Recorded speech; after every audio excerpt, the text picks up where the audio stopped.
Assalamualaikum warahmatullahi wabarakatuh. Mbokki majalis ñu ngi leen di nuyu bu baax di leen ziar di leen jaajëfal di nuyu suñu sëriñ bi sëriñ Modou Cissé. waaw mbokk mi de xam naa ndeysaan yéene lay waxee waaye nag laaya yi mi andi yépp tegu ko palaasam de. waaw aaya yi mi andi yépp tegu ko palaasam. in kuntum marda la wax alquran bu ngeen feebaree.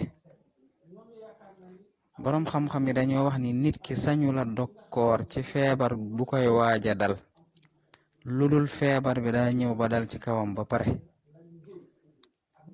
même soxna si nga xamante ni day gis mbaax bu ne suba kat la sama baax war a ñëw kon naa bañ a woor bu yéenewul koor bu xëyee dog kooram boroom xam-xam yi li ëpp ci mazhabu imaamu Maalik dañoo wax ni day fay kafaara.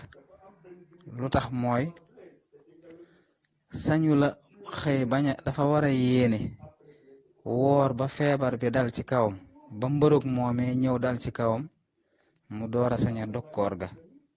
bu dee koo xamante ni tamit dani man de weeru koor wu nekk wala weer wu nekk nangami fan yi am na feebar bu may dikkal maanaam am na sibbiru bu may dikkal bu ne bis bi kat suba la war a tàmbale bu xëyee bañ a lekk bañ a naan di gàttandu feebar boobee day fay kafaara.